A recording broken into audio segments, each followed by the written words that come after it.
All right, we are here doing some of our wonderful Pythagorean theorems. So you can see that I have this on my board. So we're going to talk about what the pieces of a right triangle are. So when we're looking at a right triangle, as you can see, this is a right triangle because you have the right angle symbol right down there. And so if we're trying to label where everything is, we see this is the right angle right here. And then when we're looking at the pieces of the right angles, and the right triangles, I should say, we have what are called our legs. So the legs are the two pieces that are formed, that form that right angle right there. So you can see this is a leg right here, and this piece right here. These are the two shorter pieces of a right triangle.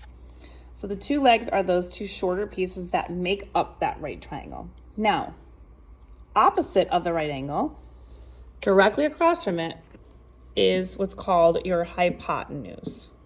So that is a funny word, but this is what it is called. So when we're looking at this, this is the diagram that you should be using. And there's two real basic forms of how to solve the Pythagorean theorem.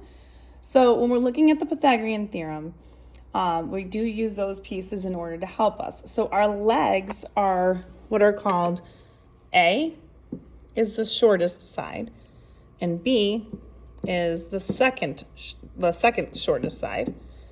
And then our hypotenuse is called C. So I'm just going to kind of label those so you can see what they are.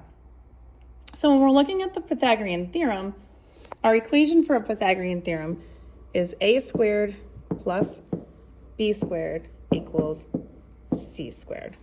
So when we're looking at doing these formulas, this is what we will use in order to figure out all of our answers for the Pythagorean theorem. So using this diagram right here, that will kind of give you the layout of what you are going to do, and you need to figure out when you're looking at the Pythagorean and trying to solve, do I have the two legs in the triangle, or do I have a leg and a hypotenuse of that triangle? And this obviously sits a certain way right now, but when you're looking at the problems and the problems I'm going to give you, you can see that sometimes the orientation of the triangle is different.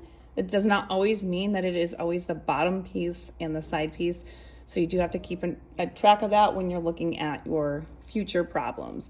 And again, if you want more questions like this, you can find them on my YouTube, my Instagram, and my TikTok at YouWantAlgebra. And these will be located in the playlist called Pythagorean Theorem.